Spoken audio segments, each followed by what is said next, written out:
I was told 5 minutes before entering the tank that, hey Rahul, nothing is scripted inside. So whatever आपका pitch prepared है, sure you have prepared this 1 minute 45 seconds or 2 minutes of pitch, whatever. आप अंदर जाओगे, there are no cuts. There's nothing scripted. तो जो भी होगा, it's a natural exchange of ideas, thoughts between you and the sharks. Question and answer. Yeah, we won't cut in the middle. So if you mess up in front of the country. Yeah. And if you shine out in front of the whole country. वहाँ पे मैं बहुत pump up हो गया था. मैंने बोला अब शाइन आउट करना ही है तो मजे करके आते हैं अंदर जाके. ऑनेस्टली शार्क टैंक को मैं बहुत कैजुअली ले रहा था till even filling the Shark Tank form, getting auditioned and everything. Even 2 minutes before going inside the tank, I was taking it super casually. It said we take a production release 4 times a week. We will give you crazy support that you might not have heard from any other product. Third thing was that we are a team of hustlers, so we'll get shit done and moving for you. This is what was written in the email. Okay. Early stage entrepreneur life, you need to be hustling. You need to be very very close to the customer. अगर आप customer के पास नहीं हो, आप अपने आप को deceive कर रहे हो. आप कस्टमर को नहीं जानते, आप कभी बिजनेस नहीं बना सकते. Hello everyone. Welcome to the new episode of Be Podcaster. In this episode, we have Mr. Rahul Arora, the founder of Interview. Interview is a very unique startup which solves all the tech hiring related problems. They have successfully secured funding from Mr. Aman Gupta, the founder of Boat, on the stage of Shark Tank India.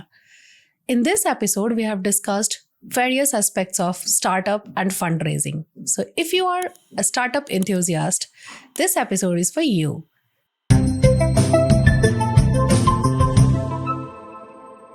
Hi Rahul, how are you? I'm good. How are you? I'm good and welcome to Be Podcaster. Thank you so much. Okay, so अभी shark tank के बाद तो आप काफ़ी ज़्यादा कैमरे पे आ रहे हैं, टीवी पे आ रहे हैं, इंटरव्यूज हो रही है. तो डू यू फील कि जो स्टार्टअप आपने जब स्टार्ट करा था और जो अब है like post shark tank, what kind of changes जो आप देख रहे हो? आई थिंक काफ़ी विजिबल चेंजेस हैं. एक तो ब्रांड रिकॉग्निशन हैज़ इंक्रीज्ड मल्टीफोल्ड्स, जो मैंने एंटिसिपेट नहीं किया था शार्क टैंक से होगा. ऑब्वियसली कोई भी बोलेगा बहुत ऑब्वियस ही चीज़ है, टीवी पे जा रहे हो, ये तो होना ही था. But then Shark Tank is also very D2C focus, right? Lot of companies that benefit out of getting visibility from Shark Tank are D2C companies. हमारा कंपनी B2B था, तो मैंने नहीं सोचा था कि हमारे ब्रांड रिकॉग्निशन या सेल्स साइकिल या डील को एक्सेलरेट करने के लिए विद द कस्टमर्स उसे हेल्प मिलेगी, जो कि मिली है. सो एक तो ये बहुत बड़ा विजिबल चेंज है. Second visible change is, of course, it has helped us in team building quite a bit, because a lot of people have approached that they want to join us after seeing what the company is trying to do, after seeing the vision and then relating to whatever pitch I gave in Shark Tank. तो वो एक दूसरा बहुत बड़ा visible change है. Third visible change obviously थोड़ा personal level पे है, but then people recognise you. मेरे को याद है मैं पिछले 4-5 डेमोस में डेमो लेने गया हूँ, and then they have clicked the picture before going into the demo details. तो वो थोड़ा वियर्ड एक्सपीरियंस था, बट अच्छा था. Yeah it was good weird. True. So see मतलब ऐसे हायरिंग की तो HR कंसल्टेंट्स होते हैं, ठीक है, मतलब इस तरीके की कंपनीज तो हमने पहले बहुत देखी हैं जो जनरली कंपनीज को देती है, ह्यूमन रिसोर्सेज वगैरह प्रोवाइड करती है. बट आई डोंट थिंक कि ऐसी मतलब बहुत ज़्यादा ऐसी कोई कंपनीज थी अभी तक मार्केट में जो इंटरव्यू तक करके देती थी. कैंडिडेट्स देना is a different thing, but interview करके देना everything is a very different thing, right? तो ये आइडिया कहाँ से जनरेट हुआ कि ये करना है, मतलब इंटरव्यू करके देना है? तो इंटरव्यू से पहले I was an engineer for 8 years. मैं खुद बहुत इंटरव्यूज लेता था, बिकॉज मैं एक्टिवली इन्वॉल्व था अपनी कंपनी की हायरिंग करने में. वो हायरिंग में प्रोसेस में मैंने एक ही कंपनी में 2500 या 3000 से भी ज़्यादा इंटरव्यूज ले लिए, और वो इतने ज़्यादा थे दैट इंटरव्यू फैटीग नाम की एक टर्मिनोलॉजी होती है, विच इज़ लाइक आप इतने इंटरव्यूज ले रहे हो कि आपका कॉन्टेक्स्ट स्विच हो रहा है बार बार, और आप अपने काम पे फोकस नहीं कर पा रहे. अब वीकेंड्स पे भी जाके इंटरव्यू ले रहे हो, बिकॉज हायरिंग उतनी डिमांड है और आपको उतना हायर करना है स्केल पे. तो मुझे रियलाइज हुआ मेरी टीम के साथ भी सेम हो रहा है. सेकेंडली, एवरीबडी वाज स्ट्रगलिंग, क्योंकि जब आप इंटरनली स्केल पे इंटरव्यूज कराते हो, although there are lot of tools and software that exist in the market, but engineers जब इंटरव्यू लेते हैं वो देखो जब इंटरव्यूज होते हैं 90% से भी ज्यादा कैंडिडेट्स रिजेक्ट हो जाते हैं एंड बहुत छोटा सा फनल है जो आगे जाता है, तो उन 90 कैंडिडेट्स का फीडबैक कैसे जा रहा है एचआर के पास, ये बहुत मैटर करता है। एक इंजीनियर को जब वो इंटरव्यू लेते हैं उनको लगता है कि हमें वो फीडबैक देने की जरूरत नहीं है, रिजेक्ट तो एनीवे हो रहा है, वो 2-3 लाइन लिख देते हैं कि candidate was not good etcetera etcetera and they pass on the feedback to the HR. But actually ना जो रियलिटी होती है एचआर को उससे कोई फीडबैक लूप नहीं मिलता। अब एचआर को लगता है मैं क्लूलेस हूँ क्योंकि मैंने 100 कैंडिडेट दिए उसमें से 90 रिजेक्ट हो गए। And if you see that is actually HR की जॉब एक कोर केपीआई है जो क्वेश्चन में आ जाता है, राइट? तो इंटरनल इंटरव्यू राउंड से वो सफाइस नहीं हो रहा था, ना फीडबैक लूप आ रहा था, ना कैंडिडेट सेलेक्ट हो रहे थे और सबका टाइम भी खराब हो रहा था। और कैंडिडेट को भी लगता है कि यार इतना मतलब क्योंकि उनको एक पर्टिकुलर कंपनी के लिए भी इंटरव्यू देने के लिए उनको बहुत ज्यादा प्रिपेयर करना पड़ता है। प्रिपेयर तो करना ही पड़ेगा बट उनको वेट करना पड़ता है। हाँ, वेट भी करना पड़ता है और उनको एक सही फीडबैक मिलता भी नहीं है। हाँ एग्जैक्टली, वो भी नहीं मिलता। और ये चीज कहीं ना कहीं बहुत ज्यादा कैंडिडेट सामने आके बोल रहे थे, अभी लिंक्डइन वगैरह पे काफी ज्यादा ये कंटेंट आ रहा था कि मतलब उन्हें फीडबैक्स नहीं मिल रहे हैं जिस वजह, और उन्हें वेट बहुत करना पड़ता है। तो ये चीजें है जो आप सॉर्ट आउट कर रहे हो। काफी बार ऐसा होता है कैंडिडेट्स कंपनी में अप्लाई करते हैं और इंजीनियर्स जो हैं जनरली जो आपका first interview round to second या थर्ड इंटरव्यू राउंड है ना, वो it goes spans across 2 to 3 weeks. तो कैंडिडेट दूसरी कंपनी में चला जाता है क्योंकि जिसका इंटरव्यू प्रोसेस फास्ट है, हम उसको एक्सेलरेट भी करते हैं। तो ये बहुत ही ज्यादा ऑब्वियस सा एक आइडिया था कि ओके अगर दूसरे लोग आके इंटरव्यूज लें और एक दिन में 500 से 1000 इंटरव्यूज ले लें, कंपनी एक दिन में कितने ले लेगी? 500 से 1000 इंटरव्यूज ले लें। अब इंजीनियर्स को उसके पैसे भी मिल जाए क्योंकि कोई पैसे नहीं दे रहा उनको, तो उन कंपनीज थोड़ी पैसे दे रही है। हाँ, कोई नहीं देता। Nobody also in hiring process ना involved। अगर मैंने जितनी मैंने इंटरव्यूज लिए हैं मैंने उसके लिए पैसे चार्ज किए होते तो शायद मैं अपनी सीटीसी से ज्यादा पैसे कमा लेता। True। या मतलब मंथली इनकम से ज्यादा पैसे कमा लेता फॉर श्योर। तो एब्सोल्युटली। और अभी जैसे आपका जो काम है इंटरव्यूज लेना, और आपने अपने काम को ही अपने बिजनेस का नेम भी दिया है, तो what was the thought process behind that कि मतलब डायरेक्टली स्ट्राइक करे, वाज दैट? या of course, like the thought process was that get a name जो लोग गूगल पे डालें और हमारा नाम ऊपर आ जाए, and then get a name जिससे लोग रिलेट कर पाए कि वो ये कंपनी ये करती होगी, so that you know tomorrow marketing में या कल को आप ब्रांड बिल्ड करते हो उसमें ज्यादा चैलेंजेस ना आए। काफी बार ऐसा होता है आपको नेम पिवट करना पड़ता है for doing branding etcetera. So the idea was that, but मुझे इंटरव्यू INTERVIEW जो कि नॉर्मल स्पेलिंग होता है कभी मिले नहीं, तो मैंने INTERVIEW ले लिया। क्योंकि नॉर्मल वर्ड्स जो मतलब बहुत कॉमन वर्ड्स होते हैं उनको रजिस्टर कराना भी मुश्किल होता है। या ट्रू। तो when you started it, team building आपने करी, राइट? क्योंकि टीम किसी भी स्टार्टअप का एक बैकबोन होता है, राइट?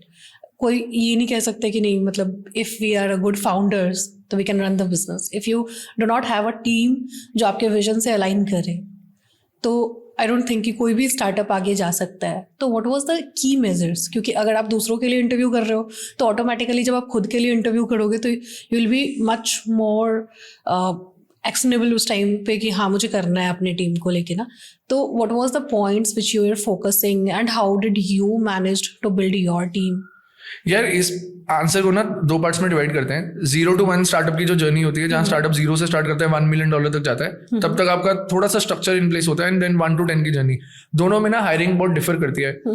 अब 0 to 1 में जब पहले तो आपके पहले क्वेश्चन का मैं आंसर दे दूं, कोई भी फाउंडर अकेला नहीं कर सकता। Founder is as good as their team. मतलब बहुत ही ज्यादा फोड़ू फाउंडर भी होगा ना, अगर उसके पास टीम नहीं है ना, they can only do so much because human capability, human hours, how much you can do in 24 hours is limited, right? और आप इतना भी मल्टीटास्क नहीं कर सकते कि आप 12-13 डिपार्टमेंट्स का काम संभालो as a company scales, right? So team is important. अब आप जितनी अच्छी टीम बनाओगे उतने अच्छे आप खुद हो जाओगे, you are as good as your team. अब टीम बिल्डिंग 0 to 1 स्टेज में बहुत इंपॉर्टेंट है, बिकॉज 0 to 1 स्टेज में नथिंग एग्जिस्ट। प्रोडक्ट एग्जिस्ट नहीं करता, आपका कल्चर एग्जिस्ट नहीं करता, आपके पास कस्टमर्स नहीं है। तो आप सामने वाले कैंडिडेट को क्या बता रहे हो, क्या बोल के बुलाओगे? आप वो बोल रहे हो कि यार आ जाओ, जो कुछ है फ्यूचर में। अब why would that person believe you if you don't believe it? So you need to have conviction in the idea itself. You need to strongly believe it ताकि आप उस आइडिया को सेल कर सको। So early stage startup hiring is nothing but selling. You sell your vision, you sell your culture that you will build, and you sell a product that is non-existent. True. Right? तो early stage startup is all about that. वो learn करना मेरे लिए बहुत बड़ा challenge था, because I come from a background जहाँ पे स्ट्रक्चर्ड प्रोसेसेस थे, hiring wasn't that difficult, brand was established, CTC बहुत अच्छा था। स्टार्टअप में आपके पास कुछ नहीं है, you can sure give skin in the game, but उनको ये realize होना कि oh this can actually become something meaningful, right? वो आपको translate करना है as a founder. So 0 to 1 में ये होता है, it's very very different. Technical fitment etcetera तो तब आता है जब वो आपके स्टार्टअप में आने के लिए इंटरेस्टेड है, right? So it's all about convincing them कि आ जाओ, उसके बाद टेक्निकल फिटमेंट करेंगे. 1 to 10 हायरिंग थोड़ी सी डिफरेंट होती है, थोड़ा स्ट्रक्चर आ जाता है उसमें, क्योंकि आपके पास HR होता है, आपके पास एग्जिस्टिंग टीम होती है who can also interview candidates. 1 to 10 में आपको कुछ चीज़ों पे फोकस करना है. आई थिंक 1 to 10 में cultural fitment is very very important. मैं हमेशा ये एम्फेसाइज करता हूँ, अगर आप ऐसे लोगों को लेके आ रहे हो जो कल्चरली फिट नहीं है, इन हाउस पॉलिटिक्स करे, मतलब कुछ भी हो सकता है, that can be anything. They for example if your startup wants people who can work long hours and you get people who are focus on work life balance. अभी बहुत बड़ा डिबेट है जो इंडिया में चल रहा है, but startups work differently, right? तो you are hitting yourselves in the foot, right? अगर आप ऐसा बंदा ले आते हो जो कल्चरल फिटमेंट के अकॉर्डिंग फिट नहीं है आपके स्टार्टअप में, हो सकता है टेक्निकल फिटमेंट हो, कल्चरल फिटमेंट ना हो. तो 1 to 10 में cultural fitment is very important. उसके बाद technical fitment is equally important because there is a saying which says अगर आप एक A+ हायर कर लो अपनी टीम में, your startup will be crazily impacted by positive growth. अगर आप 2 कर लो, you will blow it away. तो वो हायर्स को ढूंढना बहुत ज्यादा जरूरी है. लॉट ऑफ 1 to 10 जर्नी में एक चीज और ध्यान में रखनी होती है कि आप डेस्परेशन में हायर मत करो, आप कॉम्प्रोमाइज मत करो क्वालिटी में. This is also kind of like counter intuitive, क्योंकि उनको लगेगा यार अगर हम क्वालिटी पे फोकस बहुत ज्यादा करने लग जाएंगे, बहुत ही ज्यादा, तो शायद हमारी हायरिंग डिले हो जाए. और स्टार्टअप्स के लिए एवरीथिंग इज स्पीड, बट कहीं ना कहीं आपको वो बैलेंस स्ट्राइक करना जरूरी है. एंड कहीं ना कहीं आपको उतना हसल करना जरूरी है, अपने प्रोसेसेस को इतना इफेक्टिव बनाना जरूरी है कि आप वो A+ हायर्स को ढूंढ पाओ. तो yeah absolutely.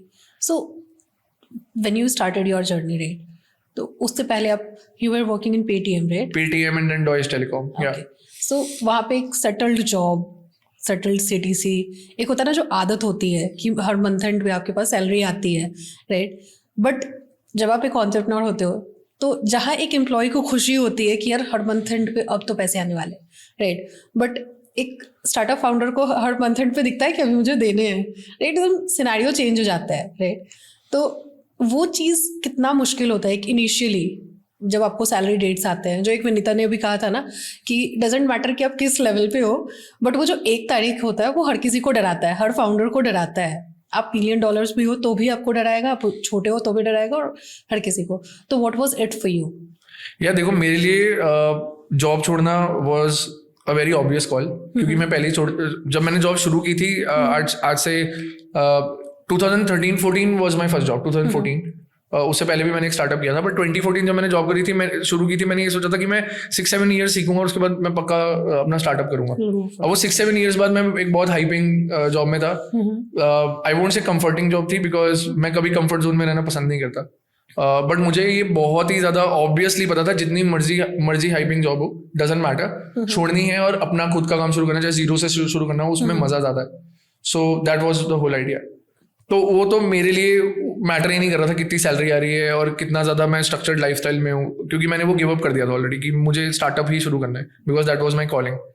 Secondly, yes that's true कि आपको, मेरे लिए 31st है जब, या एंड ऑफ द मंथ है जब वो सैलरी जाती है. I think that's true because as a startup founder आपके पास फाइनेंस टीम नहीं होती इनिशियली, तो आपको एक्सटर्नल हेल्प लेनी पड़ती है, खुद से आपको मैनेज करने पड़ते हैं फाइनेंसेस. जब आप वो कर रहे हो ना, आप डे इन डे आउट ये देखते हो कि आपका P&L क्या चल रहा है, आपके कैश फ्लोज क्या हैं, और अगर आपका ध्यान वहाँ नहीं है ना, and probably you are not doing your job well as a CEO. And वहाँ पे ध्यान होना इसलिए ज़रूरी है because one rookie mistake can cost you something big time, जो आपने एंटिसिपेट नहीं किया होगा, क्योंकि इतना केओस होता है स्टार्टअप की जर्नी में. तो हाँ, वो 31st हमेशा रहता है. इनफैक्ट मैं बहुत ट्रैवल करता हूँ इंटरव्यू को ग्रो करने के लिए, एंड अगर मैं 2-3 घंटे की फ्लाइट ले रहा हूँ या 1 घंटे की भी फ्लाइट ले रहा हूँ, I have my finance sheet always open in front of me. और उसमें से हर बार जब मैं वो शीट खोलता हूँ, नए एंगल निकल आते हैं, क्योंकि there is only so much time you can give, right? तो उसको you have to live and breathe it. तो yes, that 31st I agree is very very important. And जब आपने शुरू किया तो how many people were there with you? मैंने जब शुरू किया, मैं और मेरा को-फाउंडर ही थे और कोई नहीं था. There was a guy who we hired as a first marketer, which was very surprising. We were building out of Zirakpur, which is मैंने उन सबको बोला था हम चंडीगढ़ से बना रहे हैं, but Zirakpur is another like at the outskirts of Chandigarh, right? या तो मैंने बोला यार चंडीगढ़ आ जाओ, चंडीगढ़ से बनाते हैं. Guy flew from Ahmedabad, came to Zirapur is more of industrial area kind of thing. Yeah. So we were building out there. We had a flat, हम फ्लैट में बैठ के काम कर रहे थे, तो वो आ गया वहाँ पे, एंड हमने वहाँ पे बनाया. तो that was the first guy to join, and then we wanted to make our first engineering hire. बहुत ही डिफिकल्ट था. 15 लोगों ने मेरा ऑफर रिजेक्ट कर दिया. And how did you convince your co-founder for that? To come to Zirakpur. No, to join you as a co-founder. वो मेरी team में था, पेटीएम में भी मेरी टीम में था. डॉइश में जब मैं अपनी टीम बिल्ड कर रहा था तो मैं उसको ले आया. Okay. कि आ जाओ, बहुत कुछ करना है यहाँ पे. And he is a very good programmer.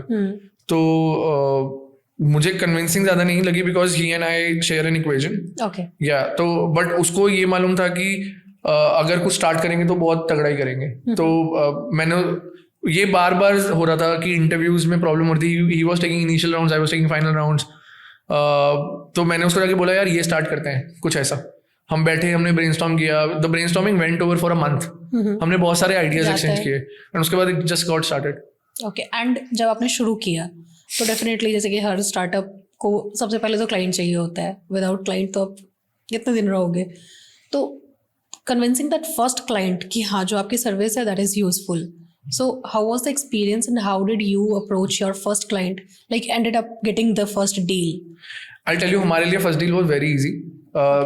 और फर्स्ट डील जो मैंने खुद क्रैक की थी was very difficult.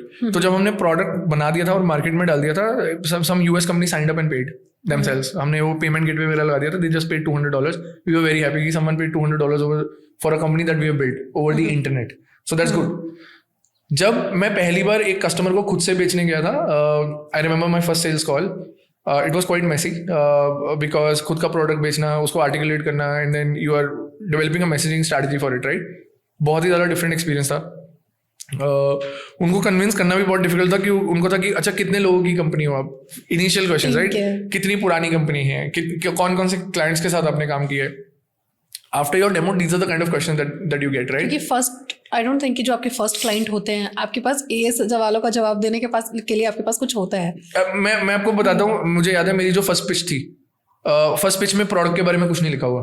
first pitch was, and this is the email, the client told me that drop me an email and we'll figure out how to take this forward. And my email said, hey, nice discussion with you. I'll tell you things that we do diligently. And it didn't talk about the product, it talked about us. It said we take a production release 4 times a week. We will give you crazy support that you might not have heard from any other product. Third thing was that we are a team of hustlers, so we'll get shit done and moving for you. This is what was written in the email. Okay. हाँ, तो वो जो customer है जो हमने close किया वो आज भी हमारा कस्टमर है. Okay. तो वो I think early stage startup selling is all about, sure, you can develop your strategy, product, messaging, positioning, everything over a period of time, but early stage selling is all about founders, going out, putting themselves out in front of the market and being honest. लोग honesty को बहुत appreciate करते हैं. It goes a long way. अगर आप honest हैं, transparent हैं and you are not trying to fake anything, I don't think it will be hard to close customers. Okay, so recently you have closed a deal on Shark Tank. So let's talk about that. So Shark Tank पे आप क्यों गए? Like what was your thought process behind that? Thought process was simple कि fun होगा, exposure मिलेगा, because I have pitched in front of the investors multiple times. मतलब मैंने shark tank से बड़े पैनल के आगे भी पिच करा है. 10-11 लोग बैठे थे, उनके आगे भी पिच करा है. I've been bombarded with the questions, so I'm used to it. But the different thing in Shark Tank was you were doing it all in front of the cameras. So जो भी दिखेगा पूरे देश को दिखेगा. So that was a fun experience. Second was Shark Tank पे जो investors हैं, they bring a lot of value on the table. Given whatever कोई बोलता है आपका network is your net worth, right? So they bring a lot of value on the table from a lot of perspective. Plus they have built their own brands from grounds up. So the idea was that can we get somebody from that sort of a background on our cap table. तो ये भी एक idea था. Honestly shark tank को मैं बहुत casually ले रहा था till even filling the Shark Tank form, getting auditioned and everything. Even 2 minutes before going inside the tank, I was taking it super casually. मैंने बोला था कि हम B2B ब्रांड हैं और D2C स्पेस में it makes more sense. But ठीक है, let's do it for exposure, let's do it for maybe somebody you can actually get on the cap table. But it turned out to be very different. So the objective was very simple. We'll get the exposure. Maybe we'll get somebody valuable on the cap table. That was the idea. But visibility के case में जो हुआ वो मैंने anticipate नहीं किया था honestly. True. So what are the steps? Let's suppose if somebody wants to get into Shark Tank next season. So what are the steps? मतलब एक डेडलाइन आती है शार्क टैंक के फॉर्म भरने की.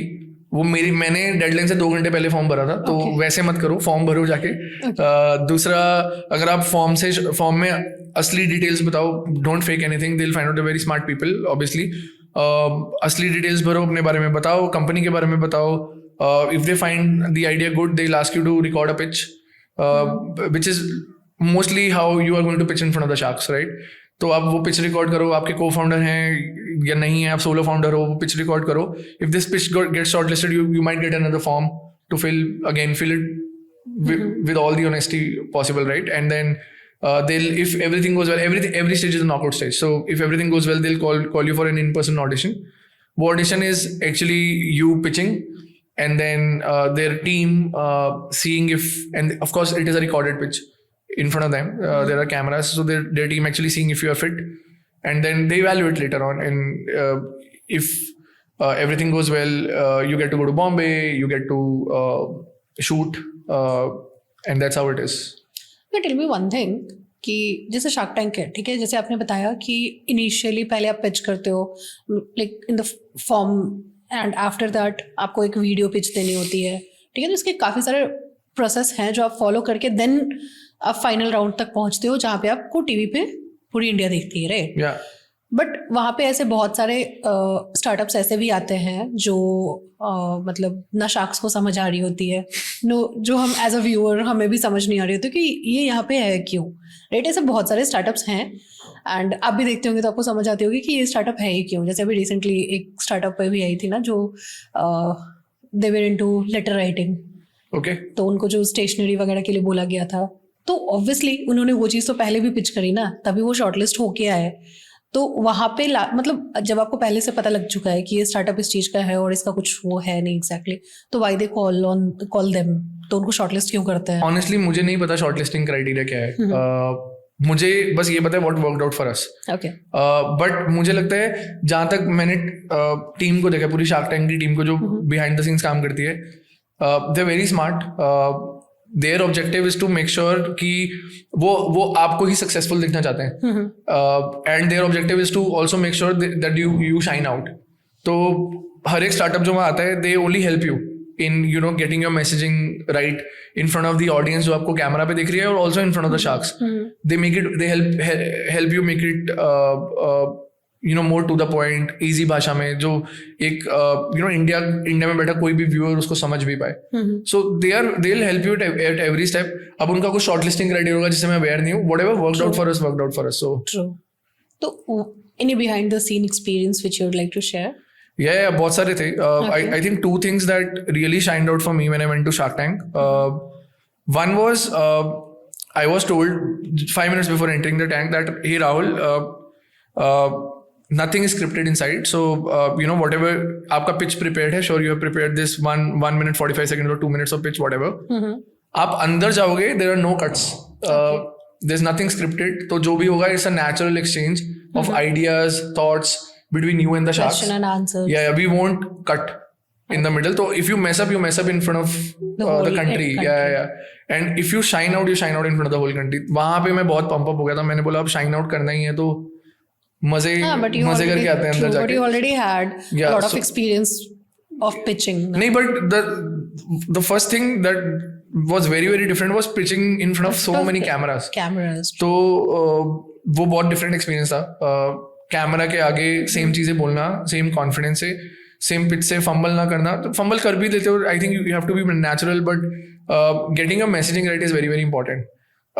So that was one. Second thing that shined out for me was I never knew how shooting happens back of the hood. इतने ज़्यादा large scale पे, how many people are there, how many processes are there. There are so many teams sitting.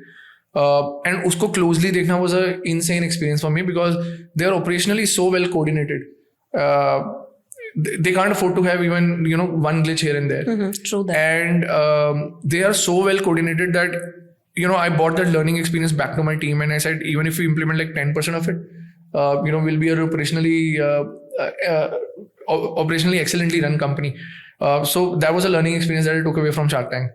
I mean, इसके अलावा everything else was for me pitching etc. But these are the 2 things that I'll never forget.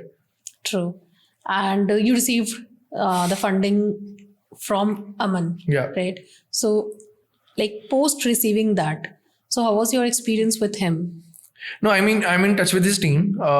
तो वो एक process है जो हर एक, जब भी आप इन्वेस्टर से पैसे लोगे they have to do their bit, right? तो वो डीडी करते हैं जिसको ड्यू डिलिजेंस बोलते हैं.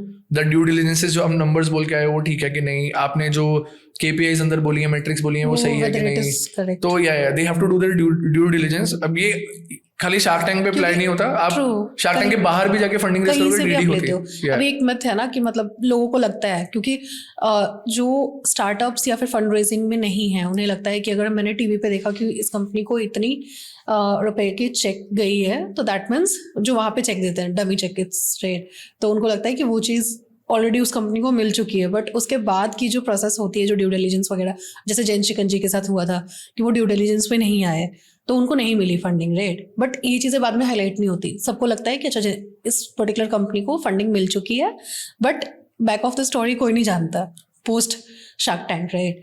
तो ये चीज़ कहीं ना कहीं मतलब जो लोगों को नहीं अभी तक अवेयर है, तो इस चीज़ में आपको लगता है कि जो आपकी फर्म है तो वो ड्यू डिलिजेंस में एग्जैक्टली वही चीज़ आएगी, और जो चीज़ें आपने वहाँ पे बोली है तो वो चीज़ है एग्जैक्ट? हाँ, मतलब ये तो बहुत ऑब्वियस ही चीज़ है. आप हम लोगों ने इससे पहले भी 2 राउंड रेस करें, और अगर आप खुद एज अ फाउंडर कुछ ऐसा बोल रहे हो जो नॉन एग्जिस्टेंट है, या ऐसा प्रोडक्ट दिखा रहे हो जो आपने बनाया नहीं है, या ऐसे नंबर्स बोल रहे हो जो एक्चुअली एग्जिस्ट नहीं करते, आप खुद you are hitting yourself in the foot. तो of course you need to highlight things that exist.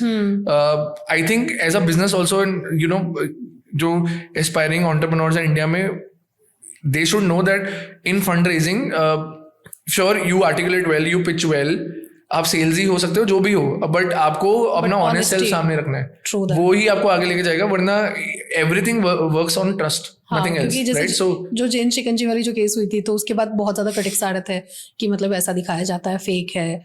नहीं, फेक कुछ नहीं है, इट्स इम्पोर्टेंट, राइट? फेक कुछ नहीं है. ऐसे काफी एक्सपीरियंसेस हो सकते हैं जहाँ पे यू नो ड्यू डिलिजेंस में कंपनीज रह जाती हैं. और ये तो मतलब अगर आप ऑफ कैमरा भी, अगर आप जैसे किसी एंजल नेटवर्क के थ्रू जाते हो, या फिर किसी भी तरीके से आप इन्वेस्टर के पास जाते हो, आप जो पिच करते हो, आपको जो कमिटमेंट मिलती है वो उस पिच के अकॉर्डिंग मिलती है. बट पोस्ट नहीं, it's not just the pitch, right? Due diligence में खाली ये नहीं होता कि वो आपकी बैलेंस शीट चेक कर रहे हैं या आपका प्रोडक्ट चेक कर रहे हैं. ड्यू डिलिजेंस काफी निटी-ग्रिटीज में जाती है.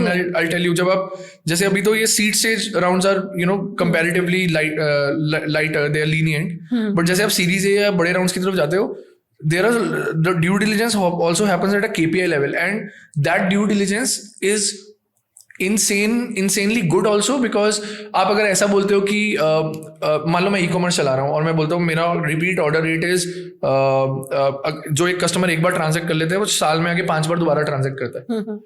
अब आपके पास कितने टाइम का ये डेटा है?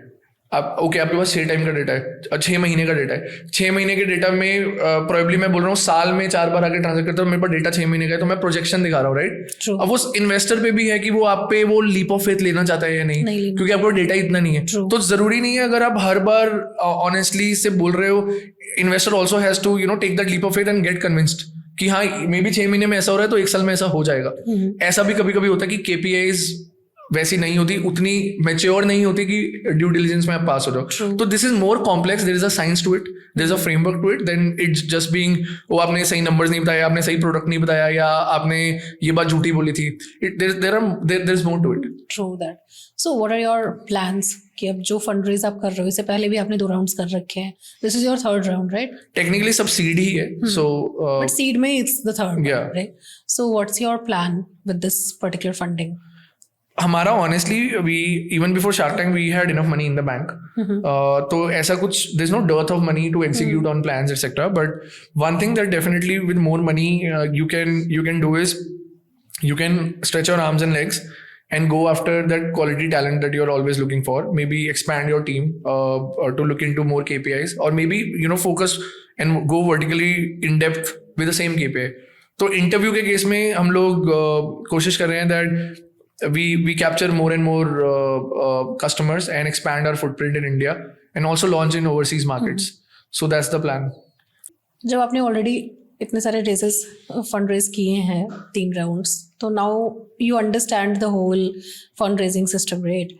तो आपको क्या लगता है कि मतलब जब कोई स्टार्टअप होती है तो उनको किस स्टेज पे जाके फंड रेज करना चाहिए, कब डिसाइड करना चाहिए कि okay this is the right time to get into the fund raising scene? यार ये क्वेश्चन बहुत कॉम्प्लेक्स है ऑनेस्टली. मैं सीड स्टेज के बारे में बता सकता हूँ, देन सीरीज ए के बारे में बता सकता हूँ. उसके बाद everything is fits into a framework and your core KPIs of the business. I think seed stage पे सबसे ज्यादा इंपॉर्टेंट ये है कि आपके नेचर ऑफ बिजनेस क्या है, आपका नेचर ऑफ प्रोडक्ट क्या है, what is the competitive landscape. पहले तो आपको जब आप फंडामेंटली ना एकदम अगर स्क्रैच से स्टार्ट करें, आपको 3 चीजें पता होनी चाहिए अगर आप कोई भी बिजनेस स्टार्ट कर रहे हो. वन इज टैम, जिसको हम बोलते हैं टोटल एड्रेसेबल मार्केट साइज. क्योंकि टैम बहुत इंपॉर्टेंट है, क्योंकि अगर आपको टैम ही नहीं पता होगा तो आप अगर एक स्टार्टअप बना रहे हैं और वो स्टार्टअप में PMF प्रोडक्ट मार्केट फिट मिल जाता है तो आपको 7 से 10 साल लगते हैं या may be more depending on the nature of the product market capture करने में और कुछ मीनिंगफुल बनाने में. अगर टाइम ही बड़ा नहीं होगा, आप 7 से 10 साल में इतनी मेहनत क्यों करोगे? You can never have a bigger outcome अगर टाइम ही बड़ा नहीं है. तो time is the first thing. Second thing is आपका कॉम्पिटिटिव लैंडस्केप क्या है. आपने टाइम पता कर लिया, बट कितना कॉम्पिटिशन है. कभी कभी ऐसा होता है कॉम्पिटिशन इतना ज्यादा होता है कि आपका टाइम श्रिंक हो जाता है. कभी कभी ऐसा होता है कि कंपटीशन इतना ज्यादा होता है कि आप एक मी टू प्रोडक्ट बना लेते हैं. प्रॉब्लम नहीं है मी टू प्रोडक्ट बनाने में, but it largely becomes a pricing war because कोई डिफरेंशिएटर नहीं रहता आपके और आपके कंपटीशन में. तो वो प्राइस पे खेलने लगते हैं एंड फिर आप लीनियरली बेटर मैसेजिंग स्ट्रेटजीज के साथ हो विच मे और may not work out in your favour. So comparative landscape जानना. अब जब मैं लैंडस्केप बोल रहा हूँ मतलब you should know each and everything about your competition. Third important thing is your USP. और वो USP किसी भी लेवल पे हो सकती है. और अब फंड रेजिंग के आंसर पे भी मैं आऊंगा ये 3 प्रिंसिपल्स को लगते हुए. Third important thing is USP, unique selling preposition. अगर आपको अपनी USP नहीं पता तो आपको ये नहीं पता आप अपने कॉम्पिटिशन से बेटर क्यों हो, आपके कंज्यूमर्स आपको यूज क्यों करेंगे, आपका अल्टीमेटली ऐसा मोट क्या बनेगा जिससे आप रिप्लेस ना हो सको अपने कॉम्पिटिशन से. ये 3 चीजें जाननी बहुत जरूरी है कोई भी बिजनेस बनाने के लिए. अब अगर आपको ये 3 चीजें पता है एंड आपको पता है what will it take to maybe capture the market, to maybe beat your competition, to develop on your USP and build a healthy product. अगर आपको लगता है ये बहुत ही ज़्यादा कैपिटल इंटेंसिव बिजनेस है, फॉर एग्जाम्पल अगर मैं आज की डेट में कुछ ऐसा बना रहा हूँ जो ऊबर के साथ कम्पीट करे, I need deep pockets, right. Uber has already captured the market etcetera. Supply and demand का एक बहुत बड़ा मार्केट प्लेस है. They have already burned a lot of money. I definitely know मैं इसको बूटस्ट्रैप तरीके से नहीं चला सकता. बट अगर मैं कुछ ऐसा बिजनेस बिल्ड कर रहा हूँ जहाँ पे मैं एक बहुत ही यूनिक सॉफ्टवेयर बेच रहा हूँ, जो सॉफ्टवेयर कोई ऐसी चीज करता है जो मार्केट में बहुत लोग अच्छे से नहीं कर पाते, मे बी मैं उसको इनिशियली बूटस्ट्रैप तरीके से स्केल कर सकता हूँ. एंड हमने देखे भी हैं ऐसे बहुत सारे एग्जांपल्स जहाँ पे लोगों ने ऐसी कंपनीज बनाई हैं जो इनिशियल थोड़ा सा कैपिटल लगा के वो बन जाती हैं और अच्छे से स्केल भी हो जाती हैं. और उसके बाद जाके उनको लगता है अब हमें राउंड रेस करने की जरूरत है बिकॉज मे बी हमें दूसरी जोग्राफीज में एक्सपैंड करना है और हमारा जो करंट ऑपरेशनल साइकिल है, कैश फ्लो है, वो हमें अलाउ नहीं करता दूसरी जोग्राफीज में अभी जाने के लिए. तो काफी बार ऐसा होता है, देखो आप फंड रेज क्यों करते हो? आप फंड रेज इसलिए करते हो या तो आपको पैसों की जरूरत है और आपको कम टाइम में उस मार्केट को कैप्चर करना जरूरी है, because timing is also everything in startup. अगर मुझे यूएस मार्केट एंटर करना है और जैसे मैं यूएस मार्केट 4 साल बाद एंटर कर रहा हूँ, हो सकता है 4 साल बाद मार्केट डायनेमिक्स इतने चेंज हो जाए कि यूएस मार्केट में मेरा जो प्रोडक्ट है वो रेलेवेंट ना रहे क्योंकि कॉम्पिटिशन ने इतनी मार्केट एक्वायर कर ली है, राइट. तो वहां पे मुझे और ये सिर्फ एक वन फैक्टर है, राइट, कि मुझे दूसरी मार्केट में जाना है. दूसरा फैक्टर ये हो सकता है मुझे प्रोडक्ट या टैलेंट उतनी जल्दी चाहिए, क्योंकि अगर मैं अभी नहीं लूंगा और मैं अभी इस पर रिसर्च नहीं करूंगा, कोई और ऐसा प्रोडक्ट बन जाएगा क्योंकि टेक्नोलॉजी उस साइड जा रही है कि वो मेरे आइडिया को डिसरप्ट कर सकती है. तो मे बी मुझे वो तब जल्दी चाहिए, मुझे फंड रेज जल्दी चाहिए. तीसरा कैन बी आपको कैश फ्लोज या ऑपरेशनल, आपका जो बिजनेस है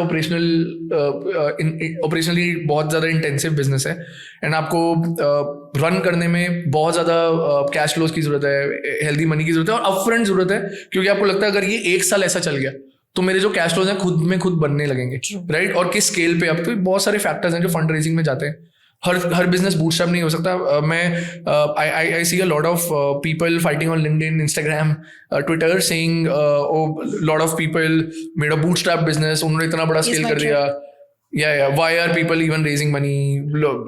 लोग इन्वेस्टर्स के पीछे जाते हैं और ये सब. आई थिंक ऐसा कुछ नहीं होता. It's all a framework. Depends upon the business nature. Founders को पता है वो क्या कर रहे हैं.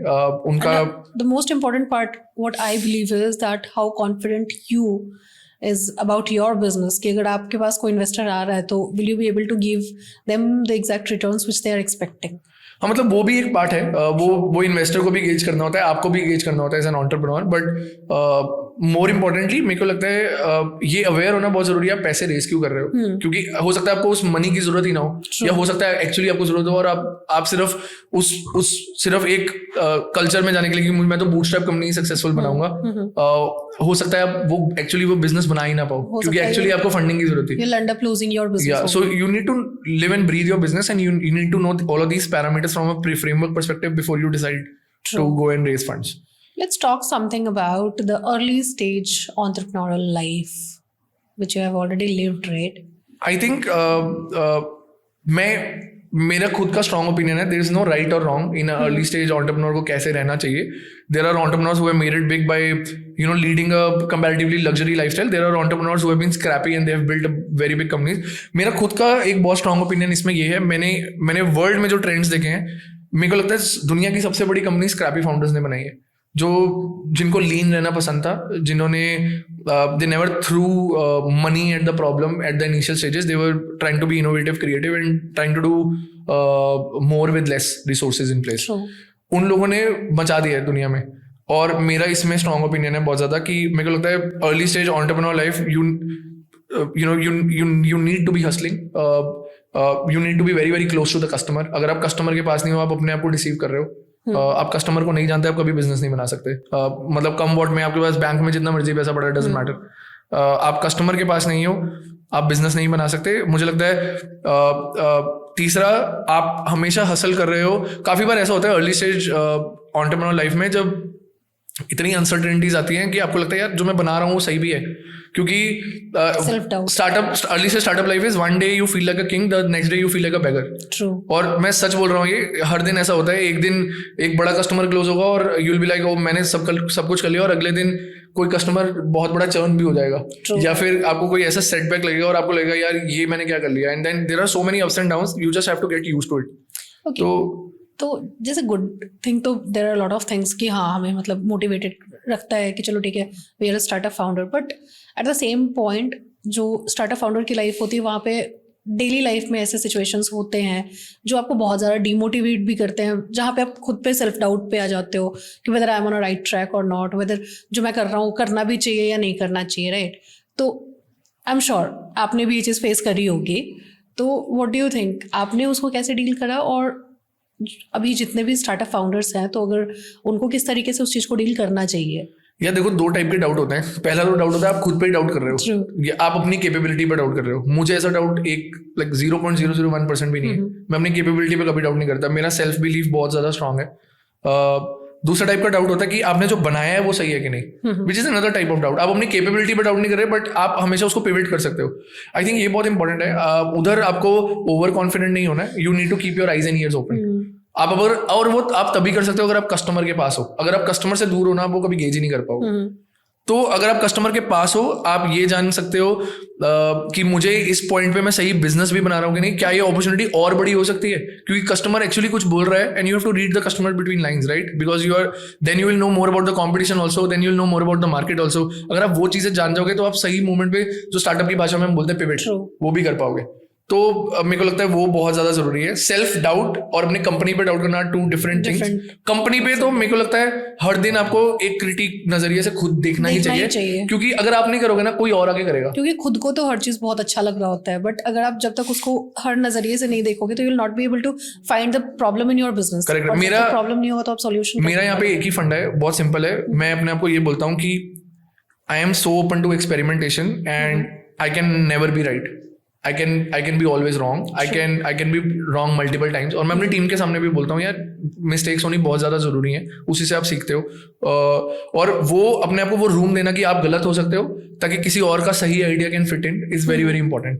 तो ये अर्ली स्टेज एंटरप्रेन्योर्स में होना बहुत ज़रूरी है. अभी हमने देखा मतलब कि जैसे जो कॉलेजेस में जो स्टूडेंट्स होते हैं, ठीक है, तो there are lot of students who are running their startups inside the campus, right? Their student life but they are running their well-to-do startups. So what are your thoughts on that? यार बहुत actually exciting चीज़ है. India change हो रहा है. मैंने bits Pilani बहुत बड़ा example है, and you know kudos to what they have done actually building an entrepreneurship environment inside a university itself. बहुत सारे ऐसे स्टार्टअप फाउंडर्स को मैं जानता हूँ जो प्रोबेबली हॉस्टल से बना रहे हैं और उन्होंने अच्छा फंड रेज कर रखा है. It's insane. तो इंडिया एक्चुअली इज चेंजिंग. मुझे लगता है कि एक आप जब एक भी कॉलेज से ऐसी एक छोटी सी सक्सेस स्टोरी भी निकल जाती है, अदर्स फॉलो सूट. और कॉलेजेस भी तो काफी ज्यादा मतलब ओपन हो चुकी हैं इन चीजों को लेकर, और कॉलेजेस काफी सपोर्ट करती है. करेक्ट. अब lot of colleges have started to support. Colleges भी इंडिया में बहुत सारे हैं. मतलब मैं नहीं कहूंगा हर कॉलेज ये कर रहा है. क्या हर कॉलेज को ये करना चाहिए? बिल्कुल करना चाहिए. मैं बताता हूँ क्यों. It's not just about creating employment, creating more opportunities etcetera. It's more about also giving yourself that exposure when you are in college itself. मैं हमेशा सबको ये बोलता हूँ, you should start up at least once in your lifetime. College में करो, जब मर्जी करो, बट एक बार जरूर करो. बिकॉज अगर आप फेल भी होगे ना, the kind of learning it will give you, आपको कहीं से नहीं मिलने वाली हो, कहीं से भी नहीं. मैंने 8 साल जो इंजीनियरिंग में प्रोग्रामर था, जो भी था, मेरा पहला स्टार्टअप का जो पहला साल था वो 8 साल से भी एक्सपोनेंशियली ज्यादा था in terms of learning. Because you are thrown into so many areas, you are psychologically tested, you are pushed to limits, and मेरे को लगता है सबको ये करना चाहिए. If not anything else, you will become a 10x better employee to somebody, and you will be able to grow better in your career. तो मेरे को लगता है ये तो सबको करना चाहिए. देश बदल रहा है, सबको बदलना चाहिए. कहीं ना कहीं कॉलेज लाइफ में एक्सपेरिमेंट करने का आपके पास बहुत टाइम होता है. Like when I started, I still remember I started in my college second year. तो वहाँ पे आपके पास ये फियर नहीं होता कि you will lose anything, क्योंकि आप एक्सपेरिमेंट ही कर रहे हो, ज्यादा से ज्यादा क्या ही होगा. करेक्ट. बट जब आप एंड ऑफ द सेमेस्टर होते हो, जब आप end of your college life होते हो, जब प्लेसमेंट्स का टाइम होता है, the kind of confidence which you have already in your hand no, तो वो चीज़ एक वो स्टूडेंट के पास नहीं देखने को मिलता जो स्टूडेंट सिर्फ 9 to 5 क्लासेस और सिर्फ बुक्स पे है. तो वो कॉन्फिडेंस स्टूडेंट में नहीं आता. आपने इसमें बहुत सी चीज बोली कि मैं कर लेती हूँ, ज्यादा से ज्यादा क्या ही होगा. मुझे लगता है जब आप अर्ली स्टेज पे एक स्टार्टअप स्टार्ट करते हो ना, people are not very akin to the world failure. They have not lived it. मुझे लगता है लाइफ में फेलियर्स होने बहुत जरूरी है, मल्टीपल फेलियर्स होने बहुत जरूरी है, क्योंकि जब आप फेल होगे ना, आप अपनी लाइफ में मल्टीपल बार एनीवे फेल होगे. देयर इज इन लाइफ ऐसे नहीं जाती, अपवर्ड्स ग्राफ की तरह नहीं जाती. इट्स अ साइन वेव, और वो बहुत गंदे डिप्स भी आ सकते हैं. जब आप फेलियर्स की तरफ इतने यूज्ड टू हो चुके ना, आपको लगेगा कि ठीक है, I will get pass this. और वो आपका एटीट्यूड ऐसा बन जाएगा कि अब मैं इससे लर्निंग लूंगा और मैं इससे आगे बढ़ जाऊंगा, and I will actually be able to do more. And that is what I believe कि अभी जो हर कॉलेज स्टूडेंट को भी, मतलब कॉलेजेस को भी स्टूडेंट को इस तरीके से ट्रेन करना चाहिए, रेदर देन कि ये दिखाना कि ये टॉपर है, हर जगह पे बहुत अच्छा कर रहे हो. तो अगर आपको हर वक्त सिर्फ सक्सेस की आदत रहेगी ना, तो आई डोंट थिंक कि फेलियर, अगर आपको छोटी सी भी फेलियर अगर आपकी लाइफ में आती है, तो you will be able to manage that. Exactly. You will not be 100%. Yeah exactly, that's what is there. So देखिए, जब स्टार्टअप की बात करते हैं तो स्टार्टअप करना is cool, right? Everyone thinks कि हाँ, अगर मैं स्टार्टअप कर रहा हूँ तो it's cool, it will give me learning, it will give me exposure and everything. But startup को ज्वाइन करना जो जनरली लोग नहीं चाहते हैं, राइट? अगर आप एक कॉलेज में हायरिंग करने के लिए जा रहे हो, तो people are more keen towards joining MNCs rather than joining a startup जो भी रिसेंटली स्टार्ट हुई है, या फिर even it's a good position और even if it's paying good, but still लोगों को लगता है कि नहीं, स्टार्टअप में नहीं जाना है, राइट? तो what are your thoughts on that? मेरे बहुत ही ज्यादा स्ट्रॉन्ग ओपिनियन है. मेरे को लगता है कि सबको स्टार्टअप का एक्सपोजर होना जरूरी है. मेरे को लगता है MNCs जिस तरीके से ऑपरेट करती हैं, it's very different. You are put in a structure जो कि एक स्लो मूविंग स्ट्रक्चर हो सकता है आपके लिए, basis your calibre etcetera, versus startup में आप there are no or very less structures as compare to an MNC.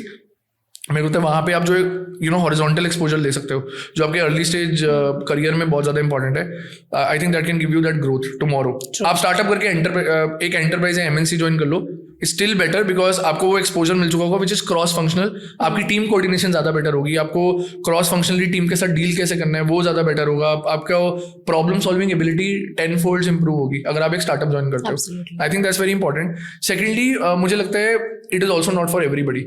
बहुत लोगों के ऑलरेडी कुछ करियर गोल्स बन गए होते हैं. बहुत लोगों के ऐसा होता है कि नहीं, मुझे इतना हासिल नहीं करना.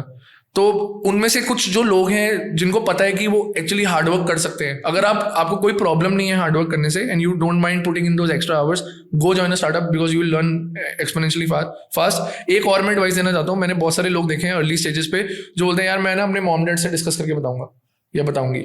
एंड मुझे ऐसा लगता है कि sure, if you are doing that, I mean that's good, but I think अगर आप अपने मॉम डैड को यहाँ पे कन्विंस भी कर सकते हो, क्योंकि आपके मॉम डैड ने एक बहुत डिफरेंट एरा देखा है, एंड आप जो इस एरा में हो जो बहुत ही ज्यादा way more exponentially way more lucrative than what your mom dad saw.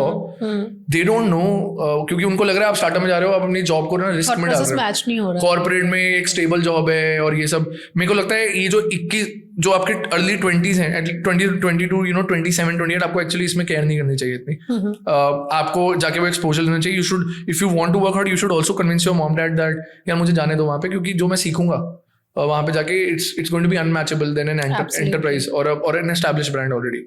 तो मेरे को लगता है वो एक बहुत इंपॉर्टेंट है जहाँ पे आपको कन्विंस करना है अपने पेरेंट्स को, या मे बी वो एक जिद्दी होना बहुत जरूरी है वहाँ पे.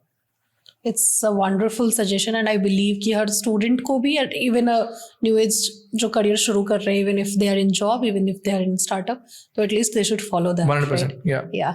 Thank you so much. It was amazing talking to you and I'm sure the audience will get a lot of value from it. Thanks a lot. Yeah. Thank you. Thank you.